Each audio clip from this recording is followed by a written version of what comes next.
Hey y'all, Danny here. Normally I make more lighthearted videos about Fire Emblem and other Nintendo video game series, but believe it or not, there's more to my life than just Fire Emblem. And today's video is on a much heavier topic than usual. Specifically about my experiences getting a vaginoplasty, or bottom surgery as it is sometimes referred to, and the ways in which medical transphobia, even within the institutions ostensibly there specifically to help us, can cause undue harm towards transgender populations. By its nature, this video is not only going to be kind of depressing, but also fairly explicit. Not only because I'm going into detail about an operation that took place on my genitals, but also because the story involves some sexual violence, including rape. A full list of content warnings is on screen as well as in the description, so if you don't feel comfortable watching it, that is totally understandable. I'll be releasing this alongside a more lighthearted video in my second channel, so check that out if you want something less depressing. It will also be linked in the description. I don't really have an overall thesis or point to this video, it's more just me telling my story as I experienced it, but I think that in and of itself holds some amount of value. Society often pushes gender-affirming surgery, especially gender-affirming surgery around the genitals, as the end point of a transition. And narratives around it are almost entirely positive, for good reason, because the negative ones get weaponized by transphobes to try to discourage other people from seeking out medical treatment. But the sad reality is the surgery is not always perfect, sometimes due to medical complications and sometimes due to issues within the institutions themselves. And while these are rarer than fear-mongering right-wingers would have you believe, they do still happen. And those of us who experience them can feel overwhelmed and alone. I knew that I felt really conflicted and honestly even guilty for feeling bad about all the things that went wrong with my vaginoplasty because it's the sort of thing I was supposed to celebrate, right? My hope is that by publicly sharing this story, I can help others that went through similar things feel less alone. One last thing, my experience with the hospital was bad enough. I don't want to add a lawsuit to things, so all of the names that I use for people and institutions are going to be fake. If I refer to someone named Karen multiple times in the video, it is the same person, but their real name isn't Karen. And the same goes for any institutions that I name, etc., etc. So with that in mind, join me in traveling back in time to the distant past of 2019. In late 2019, I began debating whether or not I wanted a vaginoplasty. My gender is in a bit of a weird place where the ideal situation would be the superpower to switch between having a penis and a vagina, like that one character on the later seasons of Misfits, but since that isn't an option with current medical science, I ultimately decided that I would prefer to always have a vagina rather than always have a penis. Thankfully, the company I worked at the time offered health insurance that covered vaginoplasty. This was actually kind of a necessity because without insurance, I wouldn't be able to afford the surgery.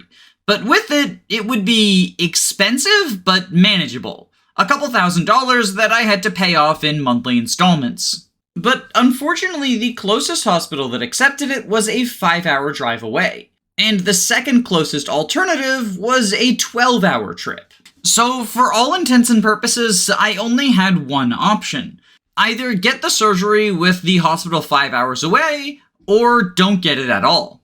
I shot them an email to discuss next steps, and the person who reached out to me was someone I will call Karen. She was the head of that institution's transgender surgeries department, and she herself was a trans woman. They sort of had her as the liaison to new patients so that they would be comfortable with someone else who is trans. According to my therapist, who tried to get his phalloplasty at the same hospital before eventually deciding that he didn't want to, she was the only outreach that they had. There was no non-binary or transmasculine person to make those patients feel more comfortable. And in fact, from what he later told me, that facility really didn't seem equipped to treat transmasculine or non-binary folks, often giving them information or advice that was really only applicable to trans women. The centering of trans women, and especially binary trans women, in what are supposed to be trans-inclusive spaces is unfortunately incredibly common. And as a trans-feminine person myself, I don't feel fully equipped to discuss it, but I did at least want to acknowledge it since it is tied into the topic of today's discussion. But back to my story. After exchanging a few emails and phone calls, we scheduled a time for me to meet up for my initial consultation. But a couple of weeks before I was scheduled to meet them, I developed an issue in my penis. Anytime I would get an erection, whether it was from arousal or simply waking up with the so-called morning wood, it would be incredibly painful. I have a pretty high pain tolerance, but this felt like lightning burning in the muscles. It was really bad. I went to my doctor to see if it was a potential side effect of my hormone replacement therapy, and they sent me to a urologist who said that it wasn't related to HRT, but instead was some sort of muscle issue, and gave me medicine to hopefully address it. The medicine did not alleviate this problem, and so, naturally, I brought it up during the initial consultation. Since if they were going to be working on my genitals, it felt like relevant information for them. They reassured me that this was not something to be worried about, and that in fact the vaginoplasty procedure should resolve this problem. We then scheduled a series of laser hair removal appointments to treat my pubic hair, all of which would have to be done in that hospital despite the 5-hour drive from my home, which was kind of annoying, but at the very least feasible since I worked nights, so I could drive long distances during the day. So the plan was 6 sessions of laser, followed by surgery in early 2020. Of course, you can probably predict that COVID would throw a wrench in this timeline, but before we even got to that, I ran into problems with the laser. You see, because of the 5-hour drive, I had all of my appointments scheduled for noon or later, since I didn't get off work until 7 in the morning. This wasn't an issue for the first appointment, but when I was on my way to the second appointment, I got a phone call from them saying that they had to push things up to 8 o'clock in the morning last minute. When I told them that was quite literally not possible for me, given the distance I would have to travel, they said that we would have to cancel the appointment and reschedule it for a later time. While we were trying to reschedule this missed appointment, the nurse said that she was going to cancel all of the future appointments and that they would need to be made within 24 hours and would all be at the 8 o'clock or 9 o'clock time slot. When I asked why, they said they needed to free up those slots for other patients. I explained that due to the fact I lived so far away and worked during the night, I wouldn't be able to come in so early, and asked if there was any sort of flexibility that would allow me to take those slots or else get refunded for the 5 sessions I had already paid for but not yet received. At this point, her demeanor changed and she became very clearly angry. I guess she considered me a difficult customer since I wasn't able to make the change that they wanted. She began raising her voice and talking faster, and notably started misgendering me, and aggressively so.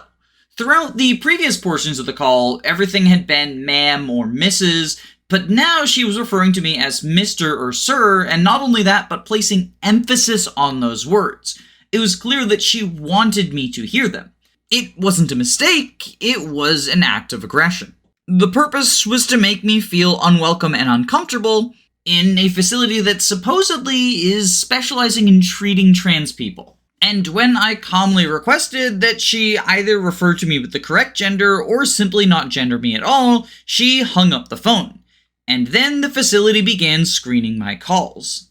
As anytime I would call, it would ring once and then immediately disconnect. Not go to voicemail, not get answered, but immediately disconnect. However, when I used *67 to mask my caller ID, it went through with no problem. At least until I identified myself and asked if we could try to reschedule the appointment, at which point the receptionist said goodbye, sir, and hung up on me. It was clear I wasn't going to be getting anywhere with this, but unfortunately I had paid for 6 sessions up front, as I was required to.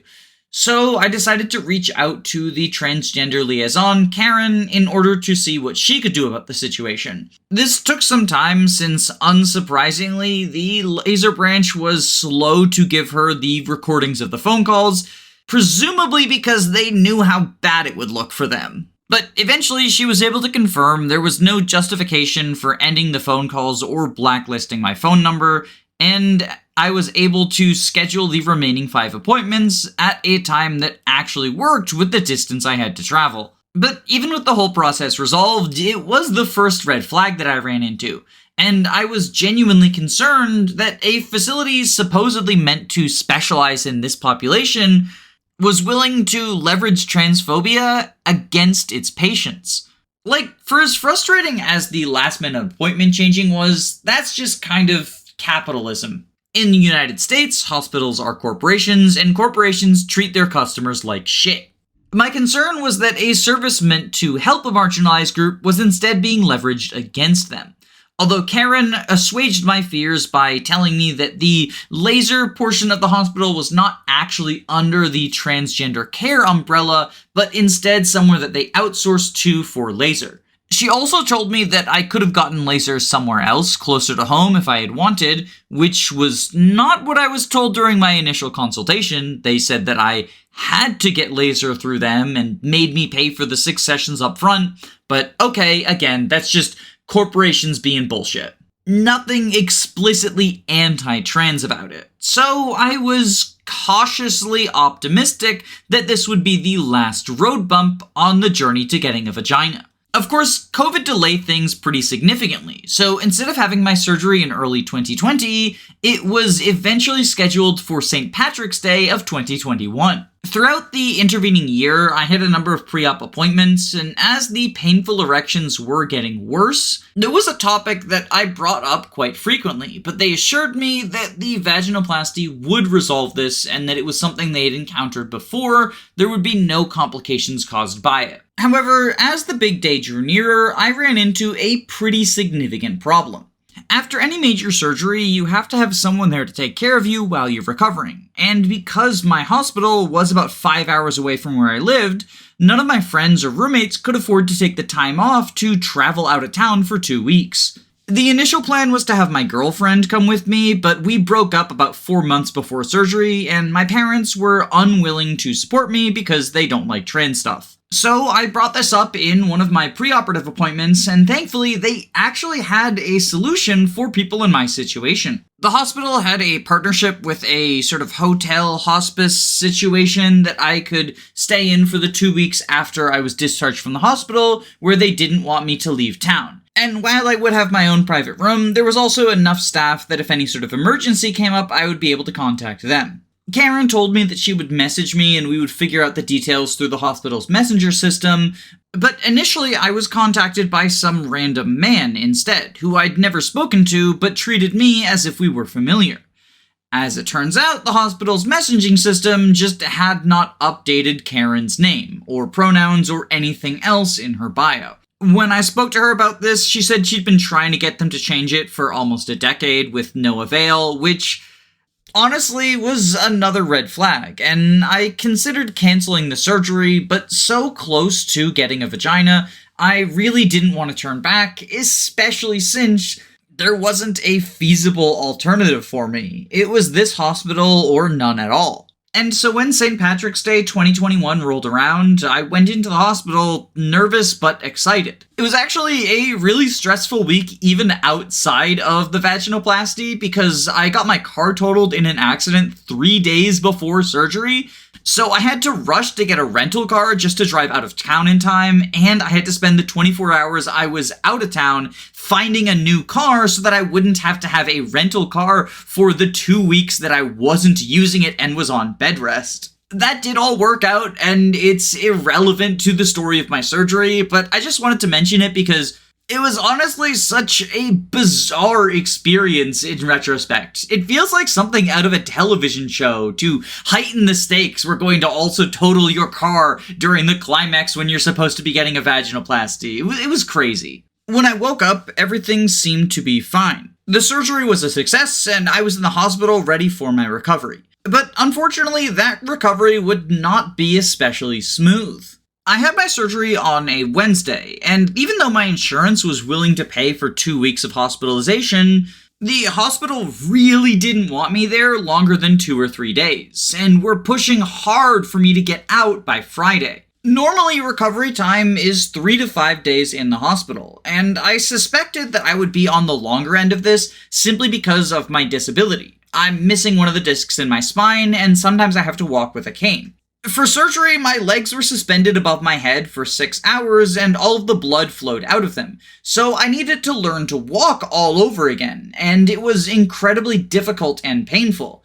I couldn't get out of bed the entire first day, and the second day I was able to stand up briefly, but needed significant assistance in order to transfer over to the chair. Between that and the catheter still inside of me, it seemed pretty clear that I wasn't going to be able to function on my own. But the hospital staff was having none of that, with the night nurse in particular scolding me for being too lazy to walk around and sitting on my ass the whole time. And while that was the most explicit and harshest way that people referred to my slow recovery, it was far from alone.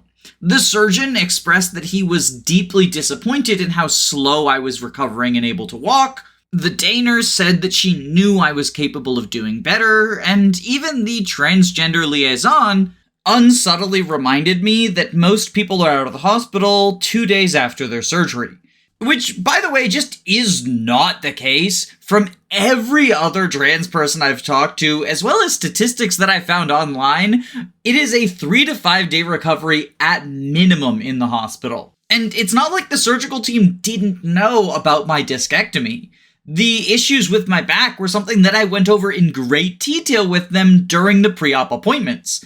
That's part of what the pre-op appointments were for, figuring out the specific medical needs that I had that could potentially impact things, including my stay in the hospital. On Friday morning, I was still incapable of walking, even with assistance from a cane or walker, and I was still hooked up to a catheter, plus I hadn't had a bowel movement since before my surgery. Yet despite all of this, multiple staff members, including my head surgeon and the transgender liaison, tried to convince me to check out of the hospital that afternoon. And when I said that I didn't feel comfortable doing that, they said that I was taking a bed from someone who actually needs it. They emphasized that I wouldn't be able to check out on Saturday or Sunday because the doctor only comes in on weekdays. But honestly, this felt fine to me. Like, Monday was 5 days after my initial surgery, and that was the day that I was scheduled to get the catheter out anyway, so it just made sense to delay it until then, especially since I need to emphasize this again, was not capable of walking. And lo and behold, as I continued to work with the physical therapist over the weekend, I got to the point where I could walk with the assistance of a walker. And then I got to the point where I could walk without it. And hey, Monday rolls around and I'm able to walk around slowly and in pain, sure, but I'm at least mobile. They took the catheter out. I was able to make a bowel movement. Everything that is, a prerequisite for being able to function outside of a hospital. And I checked out. I don't know why that was such a problem, but apparently it was enough to upset them because they didn't let me change out of the hospital scrubs. They told me that it was fine, that I was just going to the hospice anyway, and that they're used to receiving people like this.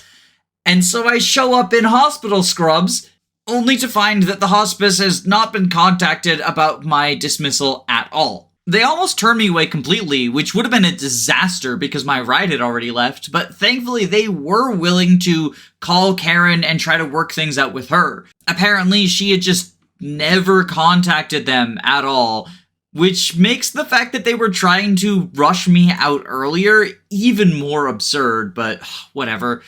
Anyway, the people at the hospice gave me actual clothes to change into because they didn't want me waiting around in the public lobby in hospital scrubs. They got me settled in a room, and then when I asked them about the emergency care that Karen had talked about earlier, they were confused. It quickly became apparent that this was not the assisted living situation that had been presented to me. In fact, they weren't actually a hospice or anything of the sort. This was actually just a hotel that had a deal with the hospital to offer discounts to their outpatient clients.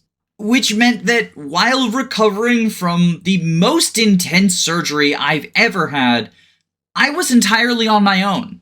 Looking back on it, I do take a lot of pride in the strength that it took to recover from such a harrowing surgery without any support system, but At the time, it really wasn't pleasant. The immense amount of pain doing things as simple as waddling over to the bathroom or going to the lobby to get a pizza delivery was, yeah, not great, not great. I did also have to make a couple of return visits to the hospital during my stay. One of them was pre-scheduled with some tubes and bulbs needing to be removed, but the others were because of emergency complications. A little bit of gross stuff coming up, so you've been warned.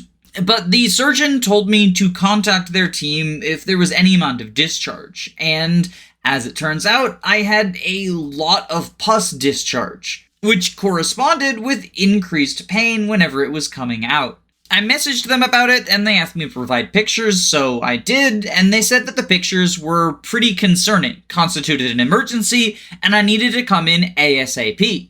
Then when I came in and they checked it out, they said that it was nothing to worry about, entirely standard, and that I had gotten them worked up for nothing. This would become a pattern, because not only did this happen twice while I was recovering in town, but after I was deemed well enough to return home, I had a similar problem, with a large amount of blood and pus showing up mixed up in my urine. When I contacted them about this, they said it constituted an emergency and I needed to come in ASAP. So I drove 5 hours, got checked up, and they said everything was completely normal. And then it happened again a couple of weeks later. And then it happened again a couple of weeks later. And my recovery was incredibly painful. Even with the painkillers that they gave me, I was struggling to get out of bed.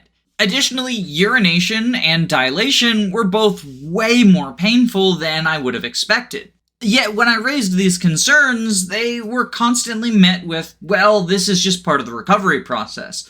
It's normal to have that amount of pain because your body is healing.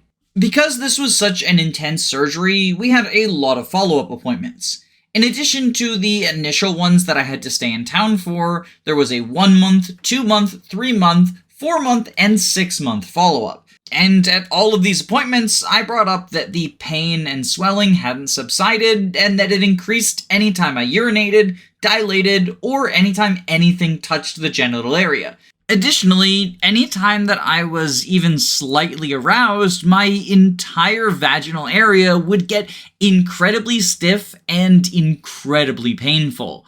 Basically mirroring the way that my erections were incredibly painful before the vaginoplasty. When I brought this up, they said that there was nothing to be concerned about. Some amount of erectile tissue is used when reconstructing the vagina, and of course their explanation for the pain was, well, it's normal, it's healing. Which was the same response I continued to get around the bleeding and pus. Eventually, after about a year of constantly being told this is normal and healing anytime I brought up pain, the head surgeon would finally acknowledge something had gone wrong, there'd been a complication, and we need to look for a solution. So, we scheduled an appointment for the following Monday, and it seemed like things were moving in the right direction. I've been recording take after take of this next part because I don't know how to talk about it without sounding super cavalier. I was raped by a couple of women that weekend, going into the Monday checkup appointment. So I was feeling pretty not great around the genital area. I don't know, I don't really want to talk about that aspect of things, but it is relevant to this story, because Monday, everything's raw and fresh. I just want to get this appointment done and get it over with, because I do think it's important to make sure everything's okay down there, right? And see if I can figure out what's going on with all this erectile pain. And so you go in and tell the doctor, tell the surgeon, hey, I tell him, hey, I don't want to get it. I don't want to get into it. I was sexually assaulted, this weekend, and it's fine for you. I know you got to get your hands in there to look at things. If you could just give me a heads up before you touch anything down there, just so I can, be prepared, not be surprised. That would be, and he said he agrees to it. They're supposedly a very affirming clinic, and so then we get to talking while he's doing stuff, and the first time he had to put his hands down there and everything, it lets me know beforehand. And he's asking me about the recovery process, and I just tell him that, I'm still having the same issue we've been having with any form of arousal, getting the whole vaginal area incredibly stiff, and incredibly painful, the way that my erections had been prior to the surgery. And he says this is a problem, and he asks me why I hadn't brought it up yet. I tell him, like, I've brought it up at all of our check-ins. I've brought it up at all of our check-ins. I've sent you messages about it, and you have always said that it was just part of the healing process. And he says, it's something serious. I don't know why you didn't bring it up. I told him I did bring it up, and I felt like my concerns were being minimized. And as soon as I said that, he stabbed a catheter into my vagina, incredibly, incredibly deep.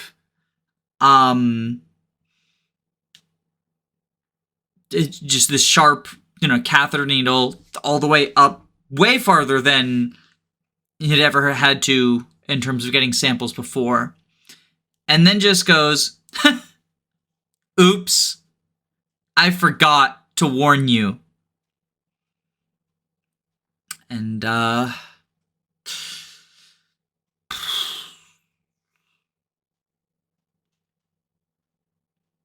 just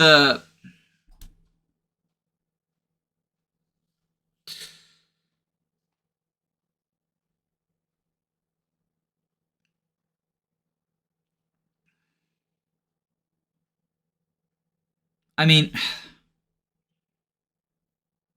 even if it was, distracted, forgot, or whatever, which I don't think, just because of the timing. The laughter, the cavalier response, how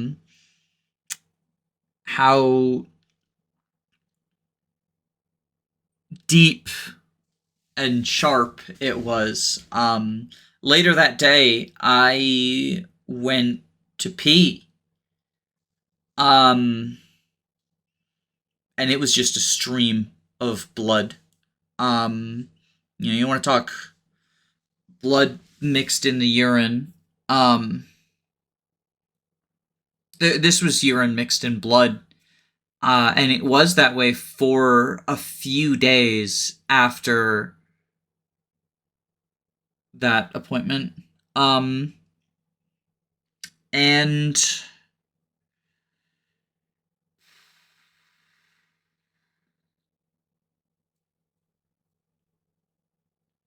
I wanted to stop. I wanted to stop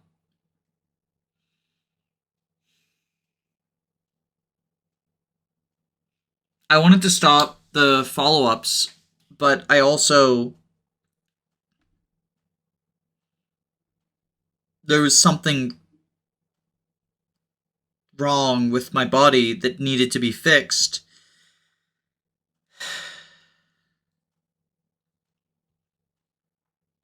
So I couldn't,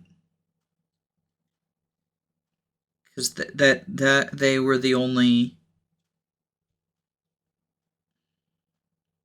Yeah, I went to my urologist. My urologist does specialize in trans patients, the whole clinic, trans feminine and trans masculine. and the unique needs that our, slightly different makeup down there can sometimes lead to. And they didn't have they didn't have anyone who could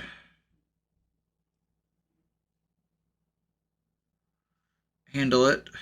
Or I said urologist, I meant OBGYN. I did go to my urologist too.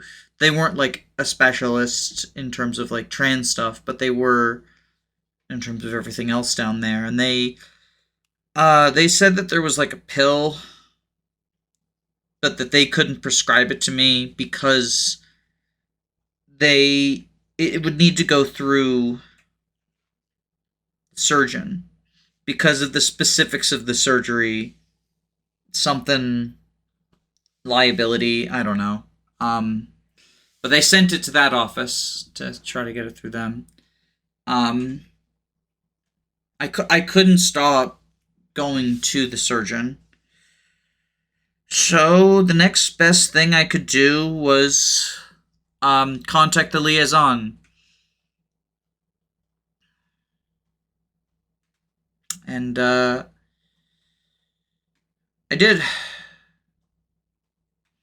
And I told her what happened. And I told her that I didn't feel comfortable with him being the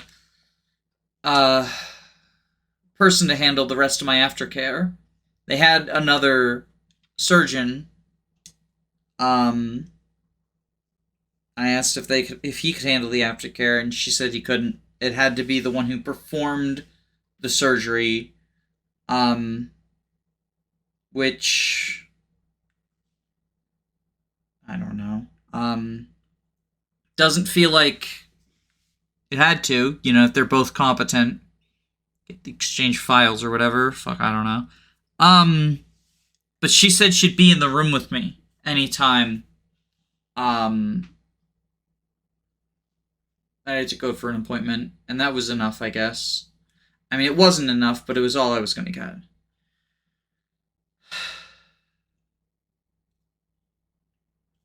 But of course, in order for her to be there, they had to have a reason. And so she told him everything that I said. Which, I don't know, I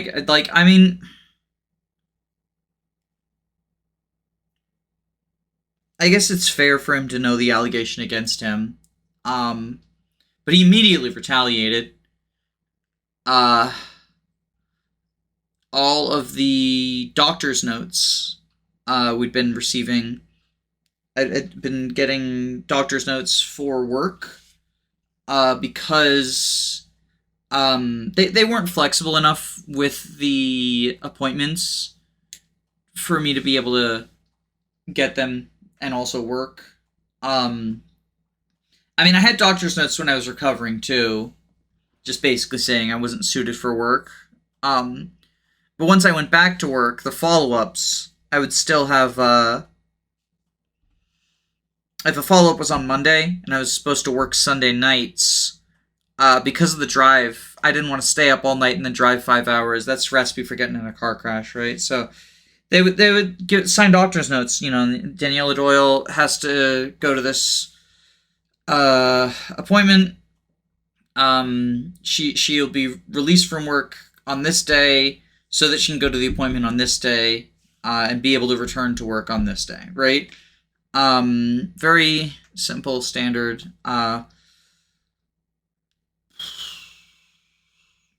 He changed all of the doctor's notes to refer to me with he, him, which, whatever, fucking childish, baby retort, right? I feel wronged by you, so I'm just gonna fucking misgender you. But it's clearly retaliatory, clearly supposed to, get under my skin, and it did bother me. I'm not gonna lie. I'm not gonna pretend to be, bigger than it all, but it also, it's one of those things where it's oh, you think I've never been called a man before? But when I brought up that issue, they, oh, sorry, it must just be a form error. On the same note that we've had copy pasted for every appointment since then, like, just changing the dates. And that's sort of the thing, is that so much of the story, I mean, obviously the assault is not, like, standard, but so much of the rest of my experience with them, it's not actually trans stuff so much as how fucked the medical system in general is. Any transphobia was just, like, incidental, right? Like, or more, not incidental so much as it's another tool we can weaponize if you're difficult, you know? I live too far away from the hospital to do a last minute rescheduling of an appointment. So I'm difficult, so we're going to pull out the transphobia.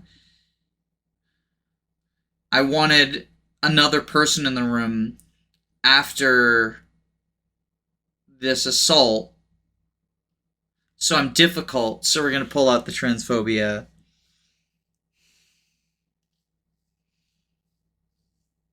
I stayed in the hospital longer than you wanted, because I couldn't fucking walk. I don't think I even said it during that section. Just the night nurse, and the day nurse just pulling out the casual misgenderings and stuff. Like, nothing like...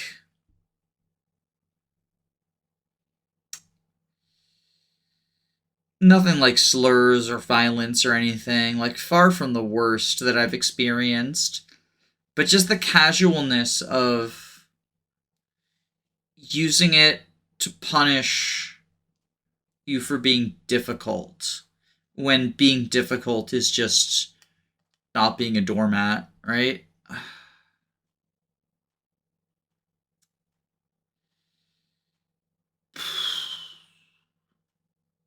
It's just one more thing on top of...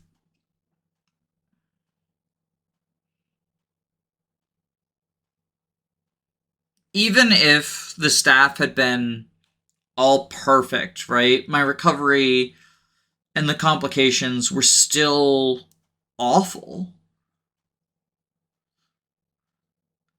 I don't know if traumatizing is the right word. Probably is.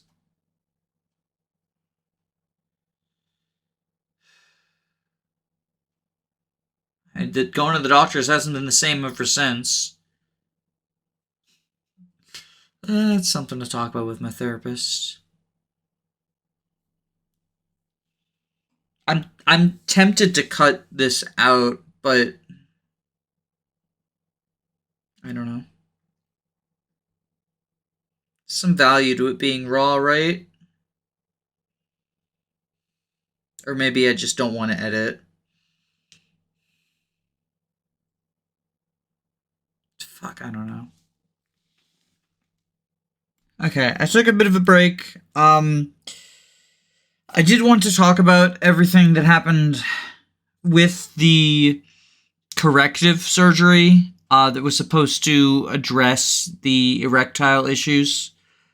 I had another pretty significant surgery about 1.5 years after the initial vaginoplasty to address the issues with the pain and the stiffness during arousal. It did not resolve the issue. Arousal does still result in my vagina and the pelvic area all getting stiff. It's less painful than previously, but still quite painful. And I haven't been able to achieve an orgasm since surgery. There was also the medicine. I think I mentioned it yesterday about the urologist. how they had a medicine that they recommended. That was actually, I only got that recommendation after the initial corrective surgery wasn't successful. Like I said, the urologist said that they needed it to go through the surgeon. And my surgeon initially said he was going to prescribe it. But then when I went in for the appointment where he was supposed to, check in and prescribe it, he changed his mind. He said that he didn't want to anymore. I asked him why, and he wouldn't give me an explanation. I still got charged a copay for that visit, and they did nothing. He told me to come in because he needed to see me in person to do prescription, and then didn't prescribe me anything. Didn't look at anything, didn't just ask me questions, and it was just like, are you still experiencing the pain? Yes, I am. I don't know. He seems like he has a very fucking fragile ego. Later that year, I moved. I'm not in North Carolina anymore, and I've thought about looking into other surgeons. I'm on a different health insurance now, but it still covers stuff. But I'm just so exhausted. Anytime I think about it, it's just brings up a lot. I'm still dealing with the consequences. I mentioned orgasm, which that sucks, but it's not the end of the world. I get UTIs really fucking frequently now. My doctor, my general practitioner doctor, thinks it might have something to do with the vaginoplasty, but I'm the only trans patient she's ever had, so she doesn't know for sure. I haven't been able to get an OBGYN because the place I'm at, they're all booked up to the wazoo, because a bunch of doctors retired during COVID. Yeah. I want to be clear, this experience is not the norm when it comes to GRS, vaginoplasties, any sort of trans surgery. All surgeries have risks associated with them. And I drew the short straw in a couple of ways. And then obviously the surgical team was not great in some other ways. So kind of just perfect storm for a really bad experience. So I don't want to scare anyone who's thinking about their own surgeries. But I also, like I said this at the start of the video, it's taken me a while to record this just because I've had to take some breaks. I think that these sorts of stories, people are hesitant to tell them because they are so often weaponized by right-wingers to try to push the idea of any sort of gender-affirming surgery as more dangerous than other surgeries.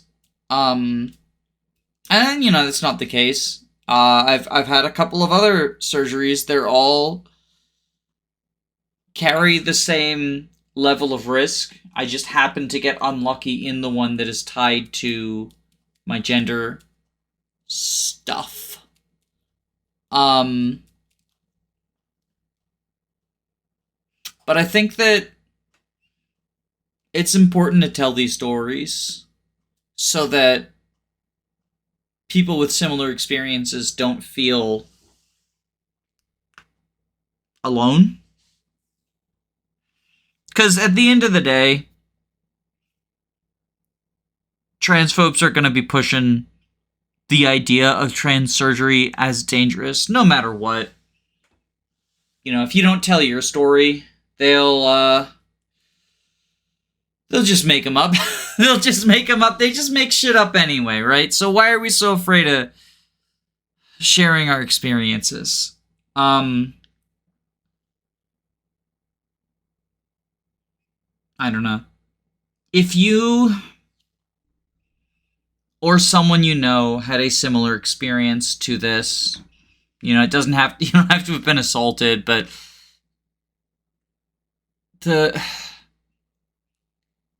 the anticipated and excited surgery ends up causing more harm and stress for you as compared to the joy that it brings you. Just know that you're not alone. And that you're valid in the way you feel.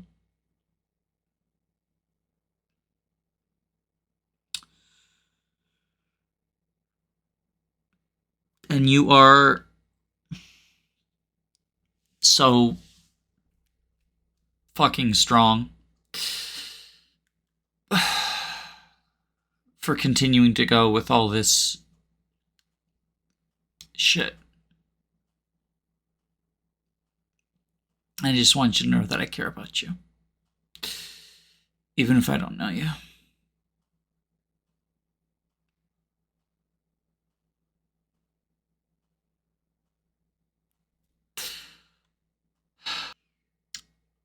As always, I want to thank my patrons for supporting the channel. So, thank you, Bethany, Calamity Callie, Thaythom, A Clever Username of Lies, Jackson McMahon, Kevin Hart Clawpose, Tailored Muffin, Andu, Len, Gameboo, Carosa, Fyrant, Your Doctor, Seren Gurlixy, Girl Boss, Lizard Bongwater, Christopher Bueno, Mara McLean, Jaden, Reflect, Elaine Provosti, Guiji555, Smaz Ruby, Zycrom, Robin D, Alenby, Hound Dogs, SUP, Caius Cole, Histoglop, Bree, Punchfighter Champion, Eggman, Maxine the Vampire Queen, Henry Johnson, Dragonback Lancer, Carrier Has Left, Sardonic Muse, Dysike, Chris, Root Beer Pants, Queen Elizam, Aerith Emblem, Adele, Control Aegis, Roman Cormantic, Knick-Knack Hammersmack, Faulty Videos, Lyra, Kyle Madison, Derek Williams, Just Riley, Anna Cabana, Some Trades, The Daily Fugle, Faye, Magic Bite, Electric Giga, Erica Ford, YLO1, George Grenville the 7th PM, Jamie Collins, Arvis, Cripsy Matthews, Floa Hay, I Like Ratata, Henry Fent, and especially my Jagan, Thick Molder. It feels weird to do a patron plug after that, but the link is technically below. If you like the sort of videos I do, or you got any value out of this, consider throwing me a few bucks every month. But please only if you can afford it. Please only if you can afford it. I don't want anyone going broke on my account. Yeah, I hope you have a wonderful day. Stay safe, gamers.